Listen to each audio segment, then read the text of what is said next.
All right, hello everybody. Welcome to another Wednesday live stream. Looks like many of you have been in here for quite a while. Let me see if I can catch up. Hey Fred, hey Ethan, hey Troy's Garage, hey Random Joe Gamer. Look at that, I also got the stream set up like way ahead of time for this one, so thank you again for the reminder. I actually still have the sticky note on my computer with the task accomplished twice now.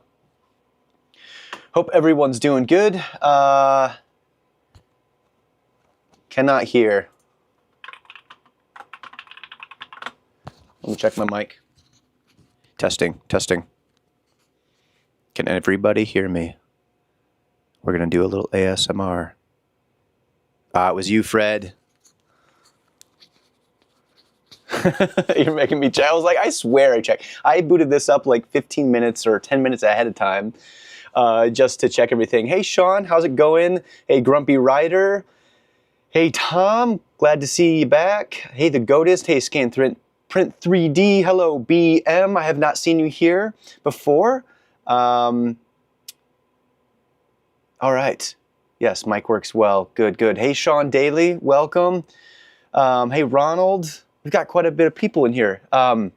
So today, I know if you guys had a chance to watch my last video that I put out, I don't know, a couple days ago or so, talked about having more of a plan on these live streams. Today, we kind of do. I want to do some modeling again, and specifically walk through threads, practicing threads and looking at some of that. I've been getting a lot better at the shortcuts for plasticity, so doing the modeling live is becoming, especially over time, will become easier and easier to showcase some things. And also a scaling feature in the program as well. What I think is nice is I've done a lot of graphic design in the past, and a lot of, well, not a lot, but some of my stuff that I like to model requires a design that I've done in, like, I don't know, I don't use Adobe, but basically Adobe Illustrator or equivalent. I take that design and then use it to extrude into certain bodies of geometry, but I need it to be at the exact scale that I make it in the other software. And that's been a challenge to find a way to do that cleanly. I'm assuming somebody in here is going to tell me that Fusion's got a one-click solution, and they probably do, but for everybody else, me included, I'll show you a cool way to get it to scale in this program. We'll also answer a whole bunch of questions for whatever you guys are interested in. Hello, Hiking with Cam. Hello, John. Hello, One Man 3D. Hello, Michael. Michael says, hey, from Denmark, just love your last video about family. Yeah, I mean, it's a challenge, man. I was just, it's like this, I'm in this weird loop right now where, so like, again, just for context for everybody who isn't been filled in forever ago, I lost my corporate job way back in March of this year. And the plan was actually not to lose my job. And I had always talked about, and then still would recommend, launching a business or something and doing it with the security of you know, a job, because it really does take a different mental, it takes a mental toll on you to have the financial insecurity. So that being said, I'm in this weird loop where because I don't have, technically I'm not working for somebody else, I have the time during the day that I can watch our daughter when my wife is working her corporate job. Now, luckily, we both work from home. And so while during the day, I'm watching and helping watch our child. It's not all the time, obviously, like right now. But she's doing her work. And then when I'm off for a few hours doing my stuff, it's, you know, packing orders, going to the post office, working on some other stuff like that. I don't necessarily maybe need extra time, but I need that time to be able to scale the business. But my wife also needs that time alone to be able to fulfill her job responsibilities, which is always the first priority. So my stuff kind of gets on the back burner, but as a family unit, our plan is to, like, what can we do? What are the action steps that we need to take to be able to get us into a financial position where she can do whatever she wants to, job-wise. And that includes, you know, because watching a kid is a full-time job. So, like, potentially that for her as well. But it's a weird feedback loop because for me to have extra time requires her to watch the kid, but she can't watch the kid because she has a full-time job. So it's like this negative feedback loop a little bit. So we're trying to find ways to break through some of that, and we're making it. We're not there yet, but we're getting some better plans in place and whatnot. And yeah, it's been weird. It's just weird. So it just takes time, right? And that's, I think, what I've always said too. It just takes a long time. I wish it would go faster, to be really honest, but it is what it is. Okay, let's see some other stuff. Hiking with Camp says, I tried plasticity, but I'm leaning back to fusion. Let me know why. I'm curious to know why you're back at fusion. Hello, let's see, is it Bogdan Cernat? I should probably get my glasses. Hello, Casper. Scanprint 3D says, do you see all the new releases from Prusa? Nice Core 1L and a limited wooden edition one too. Let me check. I did see one of the Prusa machines. Is the Core 1L the machine that can print silicone? I think that is the L for liquid, probably. Core 1L. Double the print volume. Let me actually get this up so I can share my screen with everybody here.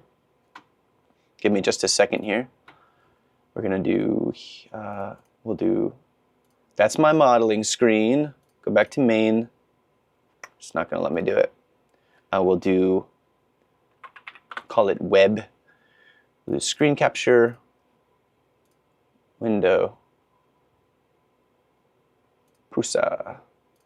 All right, everybody, let me know if you can see that or not. And I need to move over a little bit. I guess I could zoom out. Zoom out a little bit. Center me up. All right. I know I need to get my other screen back where you guys are.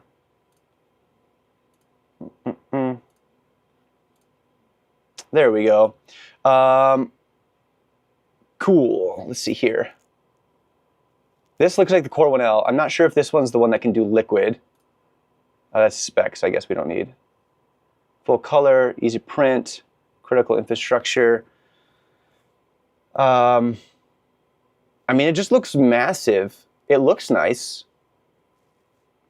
So I have one, oh, here we go. New flex, inserting flexible filaments. I'm not sure this one is the one that can do the liquid silicone. So the one critique I have of pretty much all of these printers is, and Bamboo is totally included in this, printing high is actually kind of annoying with FDM. I really try, not intentionally I suppose, but like I would rather have something that comes in multiple parts that are smaller so I can fit them all lower on the build plate than just like printing something really, really high. The taller something is, the less inherently stable it is, because when the nozzle's moving around and depositing plastic, it's got more leverage from where it's actually connected to the build plate. So in my mind, that increases chances of failure rates and other stuff. And I would say the vast majority of people will not need a bed bigger than like 256, like this build plate. So P1S, A1 series, that type of stuff. So, you know, I really don't, there are some use cases where you need a bigger build plate, but it's rare. And I would like to see a company come out with a printer like this one, but then cut it in half vertically and make it like the same build volume, because I'm more interested in how many units I can fit on the build plate than I am how tall I can print it. I'm not stacking units on top of each other for manufacturing purposes. I'm dispersing them across the build plate. So I'd rather have a bigger build plate with a shorter printer, and then you could actually fit more, because what ends up happening for me, even with the P1Ss, is I've only ever printed something that took up half the vertical height of the P1S. Even though that print took like 32 hours, it was super detailed. So I'm just not gonna use that extra height, or very rarely. So anyway, that's my critique. I think that would be nice and make sense for most people, because, I mean, that's kind of an extreme example. And clearly that's just for show because no one's going to be launching a real rocket booster with that. But anyway, all right, let's look at some more questions here. One Man 3D says, fine-tuning my Etsy listing. Should I be going live in a couple days? Also made a handful of sales already on Portals. That's fantastic. Is Portals a platform? I'm curious to know. Casper says, I'm about to finish my first product, but I lost my ID card a few days ago and still have to wait until next Wednesday to be able to make the shop. Oh yeah, because Etsy verifies nowadays. Z Gilly, welcome. It said, been loving your content. Just got my first printer. That's fantastic. Let everybody know what you got.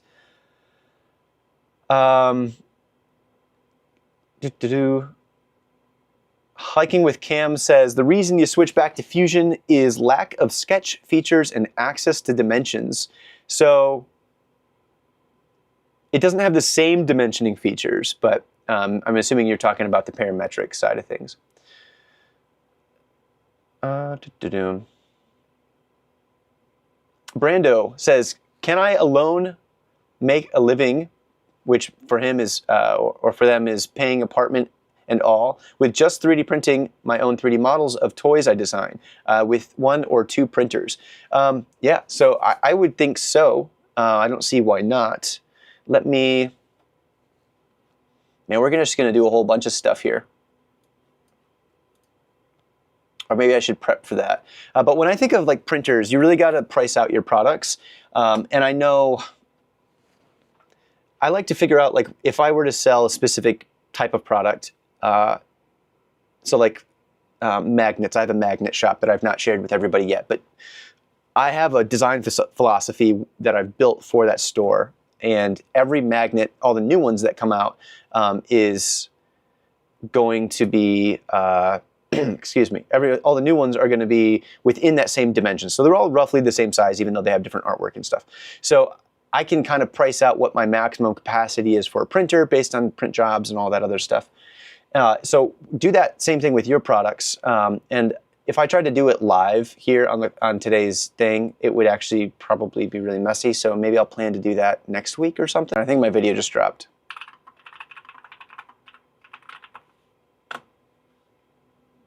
I think I'm back. Okay, let me talk about some other ones. ScanPrint3D says, I love Prusa for its reliability, and the good thing is I live just nearby. That's another reason why Prusa hasn't really been on my radar, is because you have to assemble, at least with their older printers you did, and they're still really expensive compared to, you know, Bamboo at the moment. So that's, I do like Prusa. I think the color scheme and stuff looks sick, and also reliability, repairability, open sourceness, all of that. Yeah, I mean, I wouldn't mind getting my hand on some Prusa printers to test them out, because I do think they're a fantastic brand. I think customer support, from what I've heard from Prusa, is like bar none the best probably out there. Super cool. Brando says, what do you think about the Elegoo Centauri or Carbon Centauri? And the answer is, I don't know. I don't actually know. I don't have a good, I have not tested it myself. It seems like it's okay, but I don't know if anyone's done like a long-term reliability test. So that's what I would say. Let's see here. Troy, I appreciate it. I agree. Half-height print volume would be fantastic. Make it a little cheaper. I could fit more on my in my workspace. Be great. And that's the same reason why I have the A1 minis, or why I started out with those, because for the price of, when I bought the A1 minis, I got them for $200, and the P1S was $800. I could buy 4 A1 minis for the price of a P1S, and I could do 4 independent print jobs versus 1 at the same time. So it was, you know, the quantity of print jobs you can do is more valuable in my mind than the yeah, especially when you're starting, is more valuable. If you're doing something that's batch printing, that's going to be a bit different. Okay, next one. One Man's 3D says, Portals is Slant 3D's alternative to Etsy. Ah, yes. Sorry, I didn't realize. But yes, Portals. That's cool. I've thought about designing stuff for Portal. Never got around to it, but I thought about it. Okay, cool. Any more questions, feel free to just drop them in chat. Let's go ahead and switch over to the modeling. Oh, if you duplicate it, it actually changes all of the duplicated windows. Boo. That's okay. I'll have to know that for next time. I'll just delete that one. That's weird that it would do that.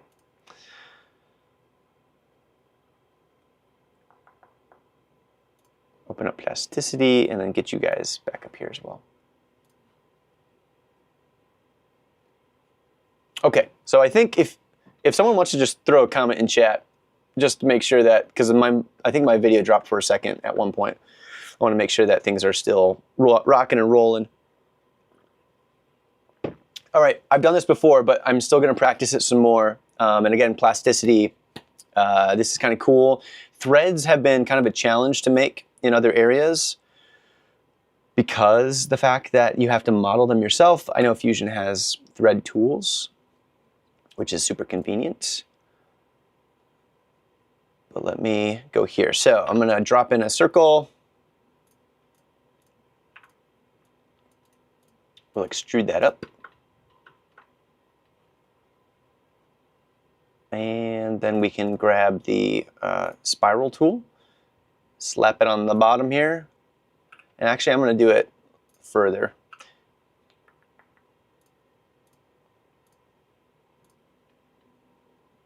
And then I can add number of turns, so like 10 or something like that. Go to pipe.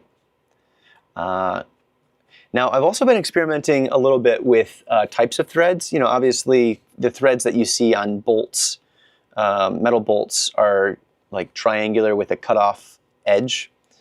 But for 3D printing, they don't have to be that, right? Like mason jars and those types of things have round shapes or for their threads. So that could be something to experiment with, which we're going to do right now. So we'll go ahead and grab those, QQ.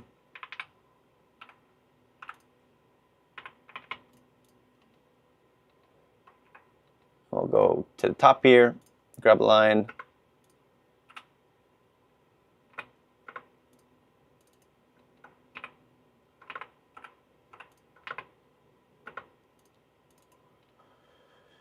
And then we can do cut.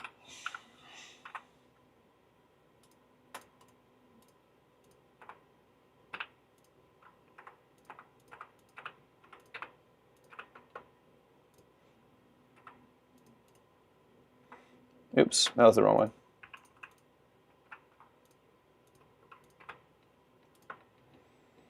It is so satisfying how this works.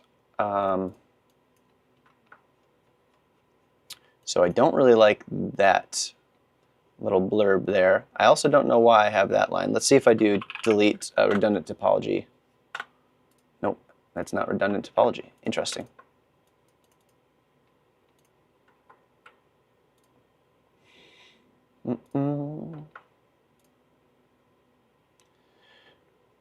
Cool. Anyway, that's kind of how you can build some threads in. Then what I would probably do is actually grab these and pull them a little bit.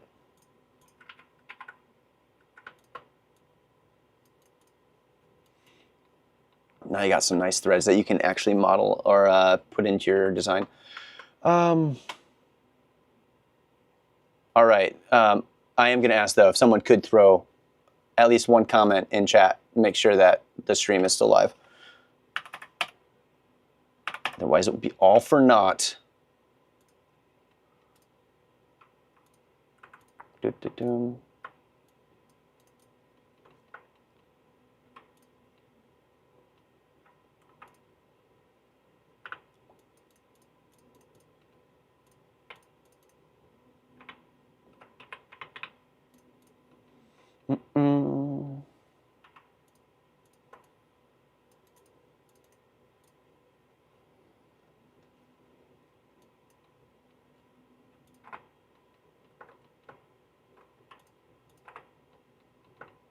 Cool. So anyway, that could be some fun stuff. Let's go ahead and do the proportional scaling. So for me, let me see if I have an SVG that I could do.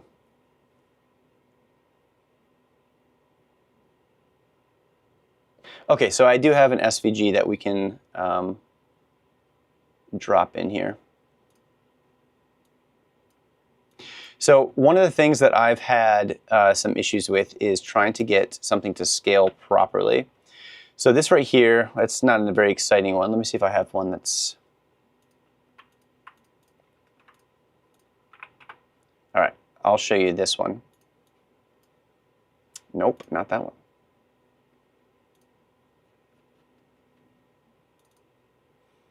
You guys are going to get a sneak peek at one of the actual products, I believe, if I can find the file I need.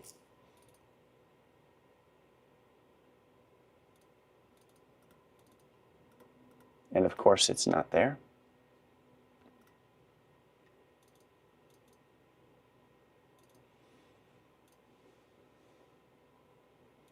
All right.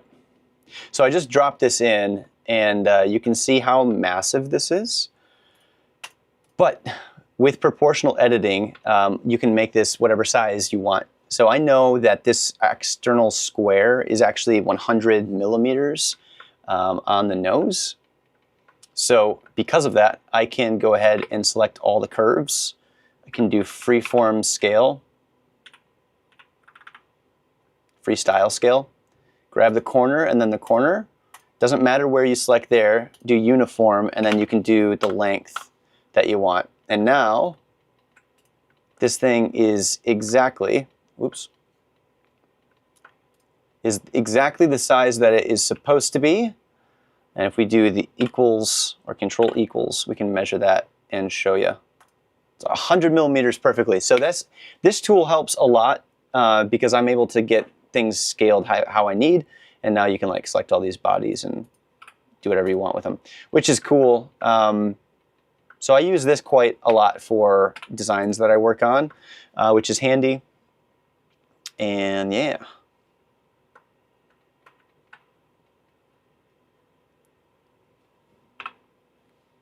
All right, give me just a second here, everybody.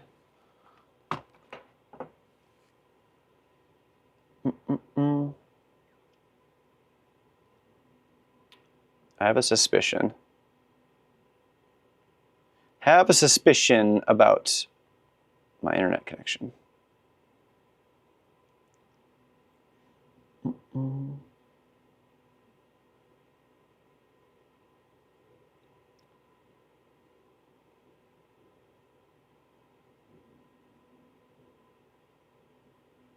Okay, so here, that's what I was right. You guys are asking questions and I can't see any of your things. Okay, so let me scroll through here on my phone. Hello, Kaz, welcome. Oh my gosh, see there's so many guys in here. What is going on? Let me see if I do a pop out, if it will update it. It did. Okay. There we go. All right, let me catch up with some of these questions. Yeah, for some reason, like the chat window stopped updating. Share the web browser. We're already past that. Already past that. We're good. We're good. All right. Why TTZ? Welcome to the stream. You've been struggling what to sell. Yeah, I would say and make something you enjoy, and then start there. Because if you enjoy it, somebody else probably will. Alien Allen, great name. Welcome to the stream. And then says, should I try my best to get the P1S while it's currently on sale, or does it usually go on sale for much often? The P1S is something that you should get while it's in stock. They just released the P2S, and they're going to be most likely, I don't see why they wouldn't, phase out the P1S. I have P1S machines, 4 of them. They're fantastic. So you're not You're going to miss out on some of the bells and whistles on the newer machines, but if this is, you know, your first printer and you're using it, it's going to make, and your goal is to make some money by selling stuff that you design, you can make money with selling stuff you design from that and then take the profits to buy the new printer down the road. So I would go with the one that is best bang for buck. And right now that's probably the P1S. Once it's gone, I think it will just be gone. Hiking with camps is what kind of softbox light are you using that's visible in most of your videos? This one, this guy, this big one. It is a newer light, and then I have this softbox here. I have another one from newer that's not the same design, but it does the same exact thing. And it works great. They're not the biggest in terms of like the light they can throw. When I say throw, I mean like how powerful they are. But I'm in a very small space, so I don't need it to be massive, and that's kind of nice. The one thing I would say, if you're getting lights like this, cob lights or something for video or photography, get the RGB ones, because they also do the normal CRT, right? Like the Kelvin ratings and stuff, but the RGB just gives you extra options, and they're not crazy expensive, so it's worth having on there. Joe Hanukkah, welcome, says, what are your struggles with your kid and working? I bring my kid to the post office with me in the hardware stores. Sometimes you just have to do it. My kid's just very active, so I don't want to like constrain her from doing stuff. The basement area that I work in is not necessarily safe for her just to be walking around, or she's not walking yet, but do any of that stuff. And then like the times I do have her and she's like maybe napping in a sling or something, I can't pack orders, I can't do boxes. It's really loud to change over prints. She sleeps through a lot, but there are some noises like tape and that type of thing that are like a no-go. She hates those noises. So it's just, and then filming like this, can't do it with a kid. My kid's never going to be on camera. My family is my private stuff, and that's going to be, one day that will be her decision if she wants to be online. But there's a lot, I think, especially nowadays, there's a lot of safety, and also there's a lot of reasons not to be online in a public way. So, I mean, that's ironic that I do it, but it's not my decision to put my kid online like that. It shouldn't be my decision. Yeah, so it's just challenging. And then also like doing the recording of my YouTube videos, which takes a fair amount of time. Those are kind of a solo activity as well. Yeah, you know, but I think as she gets older, you know, she'll be able to help more if she wants to. Let's see here. Next question is, hey Lewis, welcome to the stream. Hey local 2432.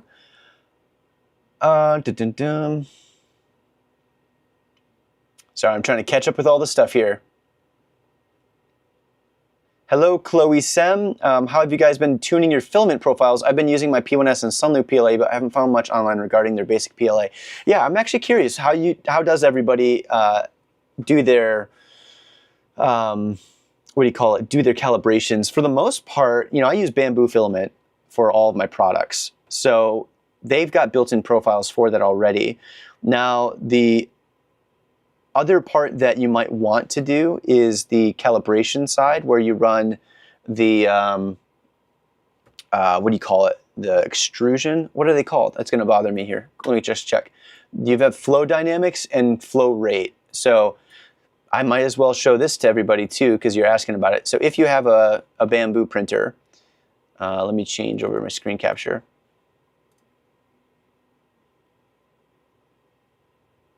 To this. So if you have a bamboo printer, if you go to the end, you can do calibration, which is right here, obviously. And, ooh, I can make that bigger.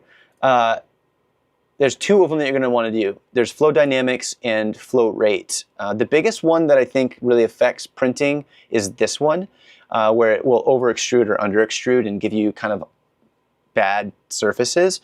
If you're trying to have a clean bottom surface as too, because like for some of my products, the surface that touches the build plate is the visible surface for the product.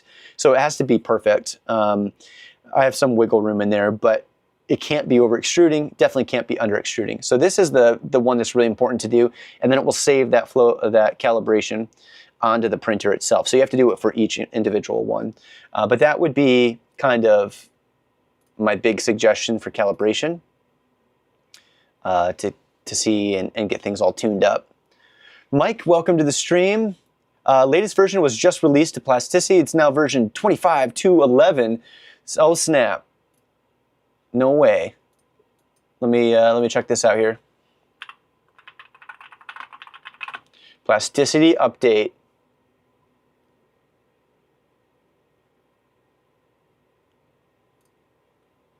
When was it? Like just now? Yeah, let me know when. I'm curious to see if it was like super recent or when exactly that was. Mike says, I have the X1C, it's terrible, nothing but problems. That's interesting, because that's supposed to be, that was like their main printer back in the day.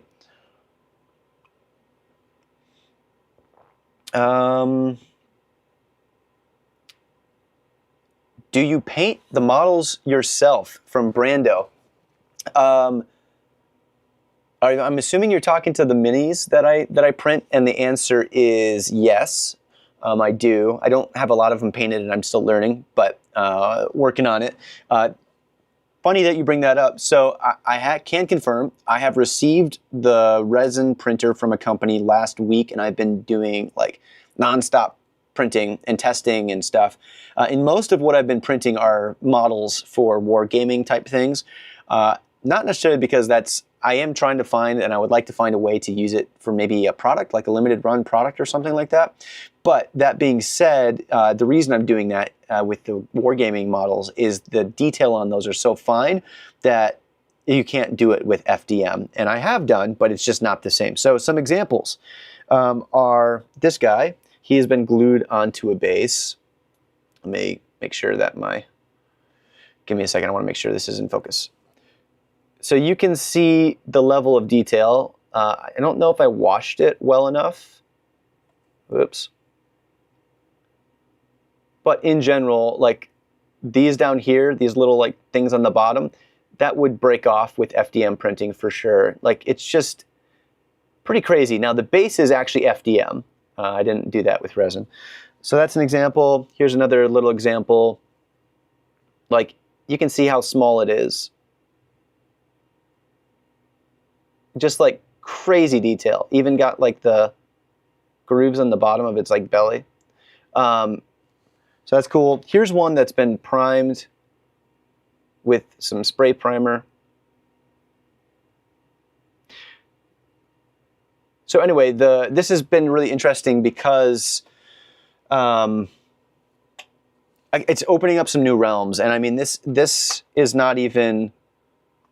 Yeah, there will be a video. I'll be releasing a video this month with kind of a review and first impressions of the printer because it's just so different. Like I've never done resin printing before. I've seen stuff on it, through hobby channels and whatnot.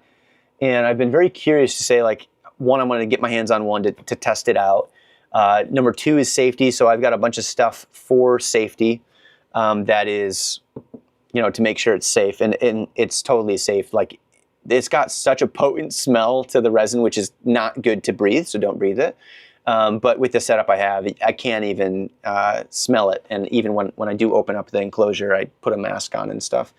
But it's super cool. Where was I going with this? Oh, I'm just coming at it from like a I don't know anything perspective and just diving in kind of in the same way that Bamboo encourages you to. So Bamboo is like plug in your printer, start it up and then click print and just see how it goes. So I've kind of been doing that with the resin printer as well. And I've had a few print failures, but they've all been things that I think I have done with the slicing of the files. But for the most part, it's turned out great. I've actually had a pretty pleasant experience with resin printing so far. But I think I went into it with the right expectations. But anyway, I'll talk about that more in the video I drop later this month about it. So keep staying tuned for that one. Or like and subscribe for that one. Bogdan says, 2 times you jumped over this comment. I apologize. No,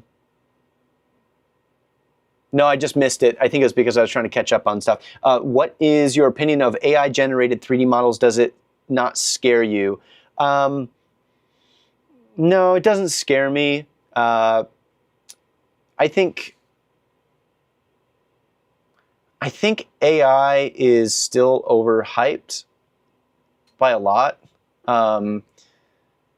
You know, because there's a difference between a user who's super experienced with an AI tool, like whether it be photo generation or 3D model generation, and it takes an experienced person to be able to get the prompts and be able to work with it in a way that to get the desired results. For something that is mechanical in nature, that is, you know, I mean, this is maybe too simple of a model. This might be able to be replicated in AI if you had the right prompts. But I don't know how you would iterate on it. I think it would actually be kind of a nightmare. And for complex parts, like from my experience with all of the AI tools, even like the best ones out there, and I've done the paid ChatGPT and all that stuff, and coding, I've done coding as well. It is so hard to get it to just do what you want it to do. I think with coding, they call it vibe coding, where you like just prompt and just copy and paste the sections. It's a pain. I'll tell you what, it takes a lot of work. It can do a lot of heavy lifting, but like there's so much that you have to work through. And if you know how to model, at that point you might as well just model it. It'd be quicker to do so. So not super scared of it. I do know if you're like doing this stuff, right? If you're modeling something like this, I could see a potential where AI 3D models actually do become a concern, because the fact that, well, and I'm going to say concern with asterisks, but the concern would be that you could generate an image of this with a different AI tool. Then you could plug this into the 3D modeling tool and have it generate a 3D model based off of the images. And that is totally doable. I've seen some stuff and it's fantastic, but this isn't a dimensional part, right? So if it makes dimensional errors, it doesn't matter because it's not designed, it doesn't need to be dimensional.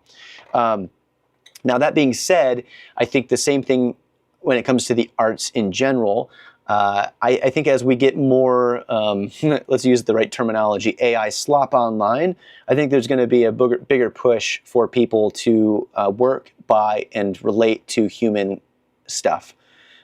So I think the AI stuff on the trajectory it's going now is going to outpace all the work we do as humans and put online, even these YouTube videos and that stuff. But what AI just inherently will never be able to do is it never can be me. It can never have that same human connection. It can imitate human connections, but it can't have the same human connections. Like imagine a day, which could be potential. You know, one day maybe I make it down to the big 3D printing convention that they do and go check out all the 3D printers and, you know, talk with some of the companies that maybe down the road I'll have a chance to work with and test different things out for them. And then meet people who I interact with, like all you guys on stream here. That's not something AI can do. So again, I think it's not a fair comparison to just say it's going to be a one-for-one trade-off between you get AI content versus, you know, because they're inherently not the same. Anyway, that's my long-winded approach for it. The last thing I'll say is that the model I keep hearing about with AI is that it gets to a point where it can create content to train itself and then change its code base to then make better content again and then train itself. If it's training itself based on its previous experience, but then the work it's creating is derivative of what it had learned at the start, inherently it's going to get smaller and smaller and smaller. Like its perspective, like I guess you could say its worldview is going to get smaller and smaller and smaller as it generates content and uses that content to start feedback in to train itself. Because at the beginning, the world and all of the content that we made as humans, whether it's photos, paintings, video, books, writing, podcasts, doesn't matter, music.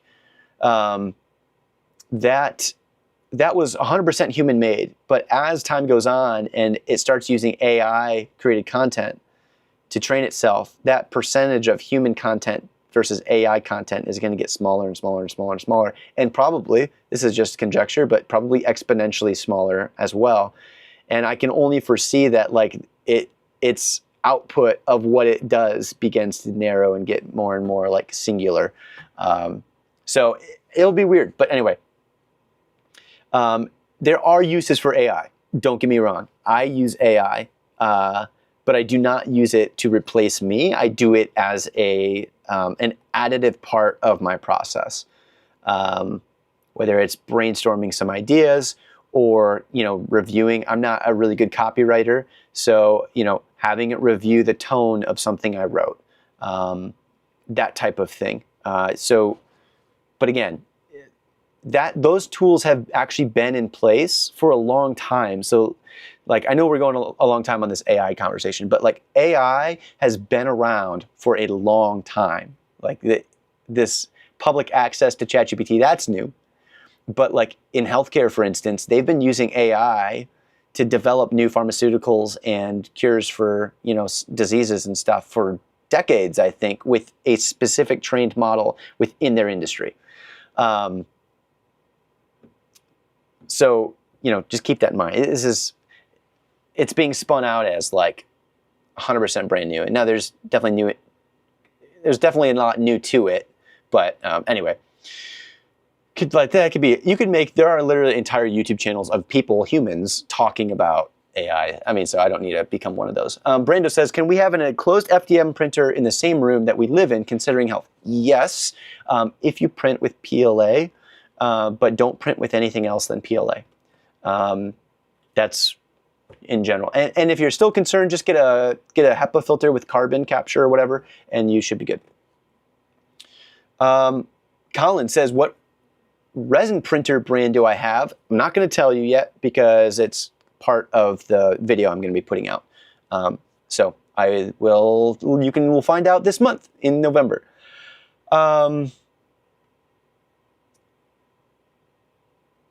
Let's see here. Mike says, have you seen the new full color 3D resin printers coming out? That's actually prints in full color, CMYK, white, UV ink, resin, respectively. Yes, and I think that what that is the, what do you call it? Is it the one that lays it down, like layer by layer, and then cures it with UV light? Because yes, that's all I'll say. I've not obviously got that in hand, but the one thing with that is I watched some reviews and it sounds like they're more for like, if you want to do like a picture, so like thin, but they were saying maybe down the road, if this company took that to the next level, you could do like a layer by layer, like additive manufacture, well, non-vat, right? Where they lay down the resin rather than like it's a vat of resin. But stack it up. You could technically do a 3D model, just kind of like you do with FDM, but with those resin pieces. That would be interesting. Let's see here. But yeah, I think that's one of my hiccups with the resin printer and how I can apply it to my business is like whatever I print, it's monocolor. And for something that detailed, it would be nice to have a little color. I do have some things I'm working on though that I think would be good in monocolor and would be fun. Kind of just some silly stuff, some keychains. Actually, question for everybody here is I know a lot of channels offers merch, and I have kind of like done all the traditional YouTube things you do that once you become monetized on YouTube, channels do, whether it be t-shirts and hats and all of those, and also like taking on sponsors. I've not technically taken on any sponsors. I have the one sponsored video, but the sponsorship is they just sent me the printer for free and I'm gonna do a video on it. But there's no paperwork involved or anything. Kind of like Maker Muse, he does that as well. I just watched one of his videos. But that being said, I thought about doing like designing something on stream in the next couple months here, and then doing like a limited run on one of my printers, and then selling that as merch to you guys. The question would be, what would you want to see modeled and potentially buy to support the channel? That would be very interesting, and we could, if you have ideas, throw that in chat here. Tom, welcome to the channel. Another Tom, not a sub, glad to find the live. Be sure to be helpful, watch and reply. Yeah, glad you're here. We do these every Wednesday at the same time. Scamprint3D says, for instance, as soon as I see a cool thumbnail on YouTube, I want to watch the video, but then I see it's purely AI created and I stop watching it. Yeah, 100%. Lewis Gomez says, hello, I'm getting a Bamboo P1S combo with the AMS2 Pro soon, looking to print a riser for the AMS. Should I use the PLA like the file says on MakerWorld or PETG? Just use PLA. I mean, the cost difference is negligible, so actually it won't matter that much, but yeah, just do the PLA. Scamprint3D, thank you for the 50, let me see, CZK. I got this wrong last time. I think it was something else. I wish it would auto-convert. How do you pronounce the currency? Is it Czech Koruna? Koruna? Either way, appreciate it. Thank you for the support. You're always in here chatting, so I'm glad you're here. Random Joe Gamer says, you used to be able to connect your PlayStation to help processing power for medical development. That's bonkers. And frankly, if you did that, you should have got paid for it. That's like your electricity, your hardware. Anyway.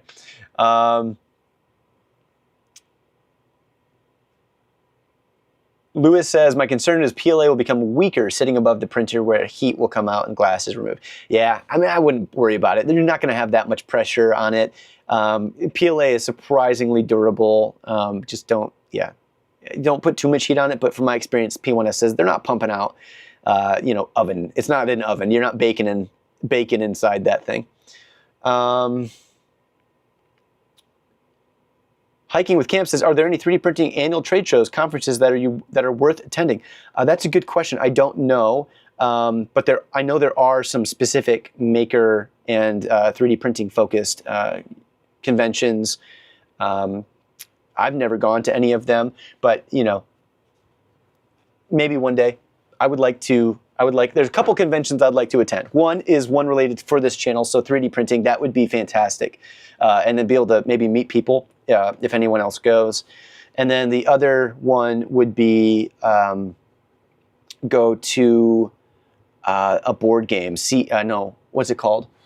There's a board game convention, GDN. It's gonna mess me up, convention. What is it called?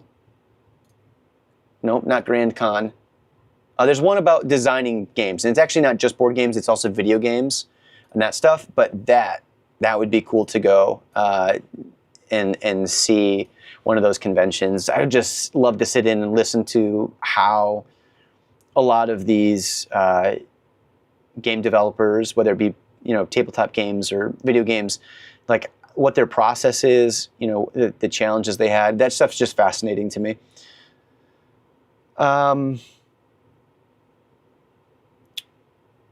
Let's see here. Jamie and Jasmine, welcome. Morning from Oz, Australia, I'm assuming that is. Yeah, I mean, it's got to be Australia if it's morning. That's a long way away. Glad you are here. Let's see.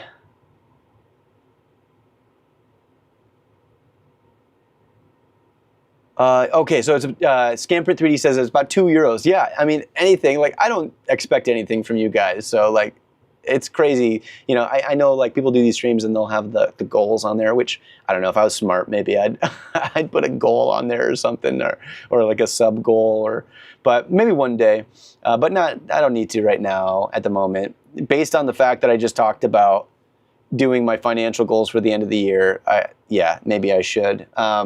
Which I guess if you do actually like the content and you do want to support the channel, probably the best way to do that would be like and subscribe, of course. My videos have been getting showed a lot less to my own subscribers, which I have heard other channels having issues with. It's just kind of a YouTube thing. So, just liking or commenting on videos really does help a lot. But then the other one is Patreon. If you want to support me on Patreon, that's a big help. I'm going to be doing some work here to get into a rhythm of like things I can add. And I think Discord would make sense to have some type of Discord where people can chat.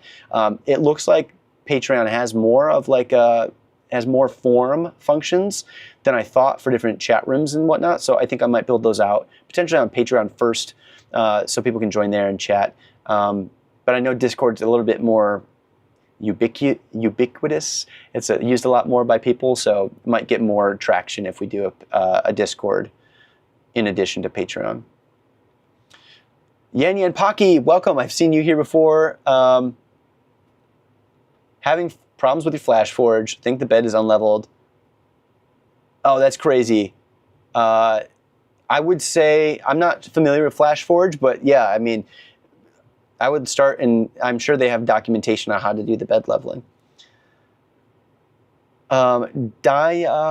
Damien Duddy CZ, hi man, would love to start a side business with 3D printing. I know CAD, currently have Voron 2.4 and planning to buy a P2S.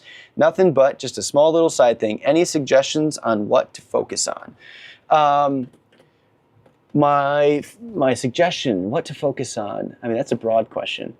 I would say would be work on identifying, step number 1, write down 10 things that really bother you and 10 things you really enjoy. And then from there, you should go and see if 3D printing, like spend 5 minutes on each of those ideas to say, do a little bit of research, see if anybody else is making something that solves the issue. Or for the things you enjoy, if there's any opening or like a twist that you could put on to, I really like board games, so, board game organizers. Now, that's a pretty flooded market, so I haven't made any of those, but, it's an option. So I have to think through those ideas. And then get to modeling. Get products up on Etsy as fast as you can or whatever platform you want to use, and then start making more, because you're not likely to make all your money off of one product. So get the practice in with multiple products until you find one that hits. Next question is going to be, Jamie and Jasmine says, I always come to your YouTube channel to get motivation to open Etsy and got a sale. It's fantastic. Kudos, that's great. Thanks for all the tips for 3D printing. Yeah, no problem. Yeah, no problem, that's great. Sometimes it feels like I'm just repeating myself on my videos, but it is nice to see, I think that's part of it. It's like running a business is repetitive. It's the nature of running a business. So like if you're not looking for that info, I don't know. Let's see here. Casper says, what kind of information do you need to fill out when making Etsy listing? Lots of info. It's kind of hard to explain. You would have best of luck to just kind of get in there and start to create one to see, but description, title, price, quantity of units, any variations you have, and tags are going to be your big ones. So tags are the things that Etsy looks at to determine how it should rank you and what people are going to be searching for. So if you made a coffee mug, which I don't recommend making for 3D printing, but if you made a coffee mug, you might want to include the tag coffee mug. This is the worst example, but it's actually a very relevant example. But that's what you might want to do. So you can do some research. You get 13 tags. Sorry, just cracking myself up with my really dumb example. Coffee mug. Okay. Wow, Chris, you're really putting on your big brain today. Let's see, next question is, Damien says, sounds good. I have some plans to connect 3D scanning with printing and programming, for example, to make a scan of a person, embed it into a small iOS game, plus 3D print and miniature. That sounds great. Offer big bucks for that, do custom models. Yeah, I think you could make, if you did like busts of people scanned, you could probably make good cash. Now, I don't know how you'd get that scan done unless you did it locally. But maybe you set up at like a local fair or something and then, offer it, like have some examples of your friends and family that you've done the bus for, and then say, come here, we'll scan you live. You give me half up front, I'll go do the deliverables, and then we get the second half on delivery. That would be kind of an interesting, kind of cool too.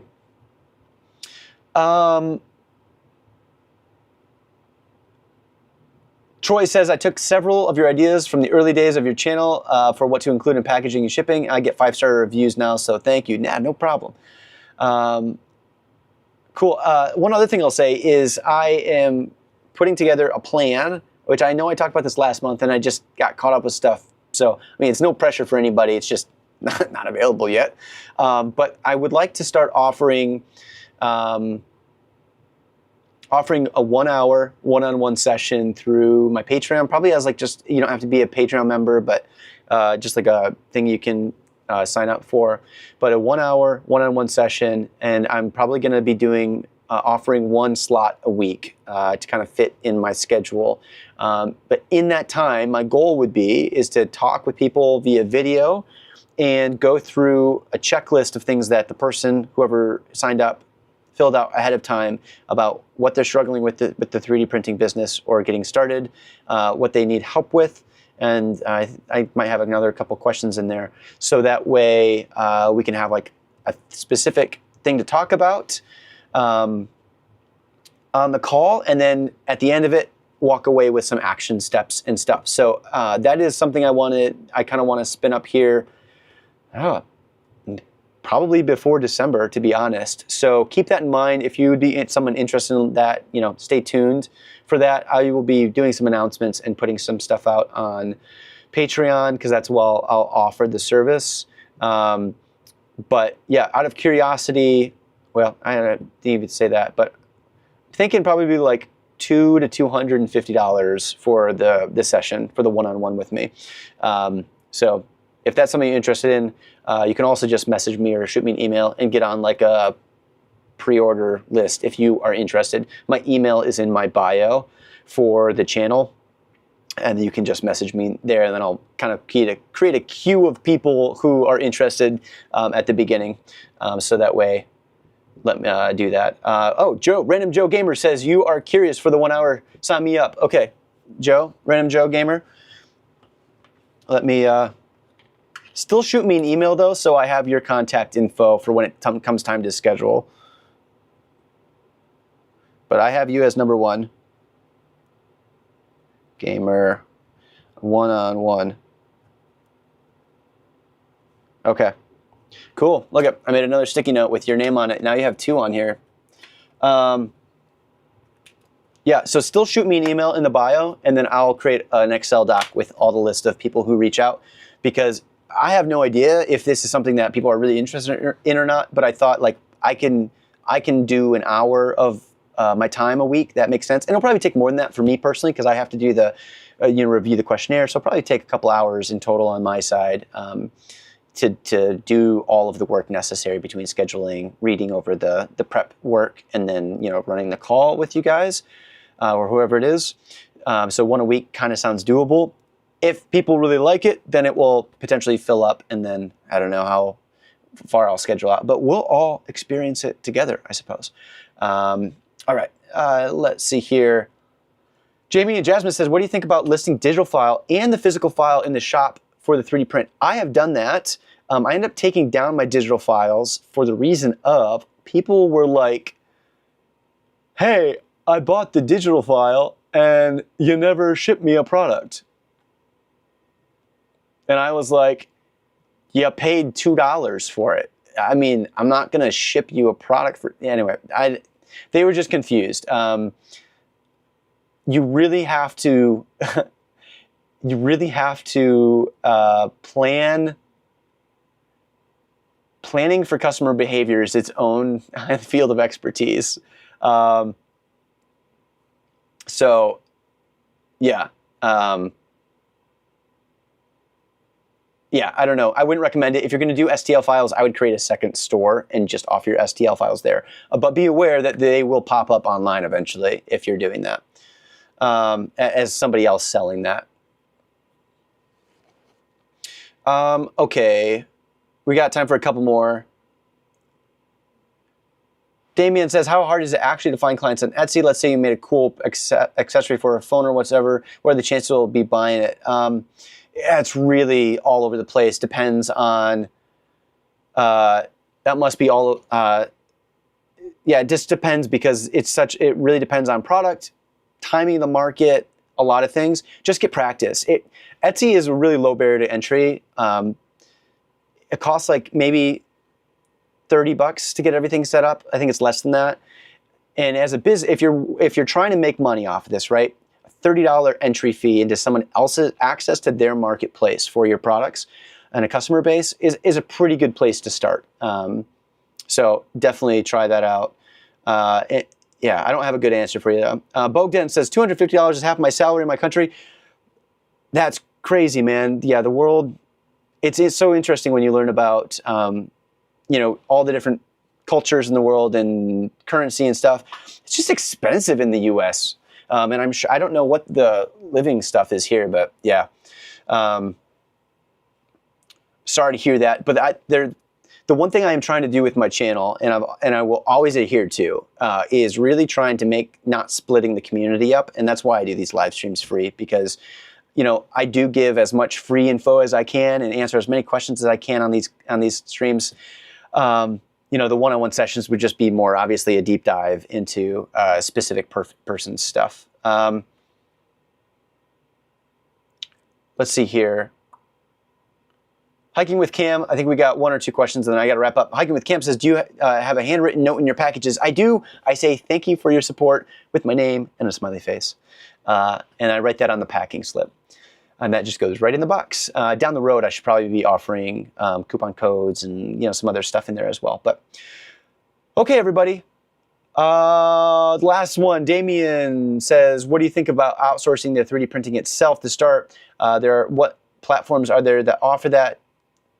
The only platform I'm aware of is probably Slant 3Ds, which is Portal. What you described with doing the bus of somebody might not be the best product fit for them. I don't remember. So do some research and see. Darren Thomas says, do you pay for advertising on eBay? I don't. I've never found it to be very helpful. If somebody wants it, they're going to take it. If they don't, yeah. I've not found at eBay advertising good. Frankly, I don't really like eBay.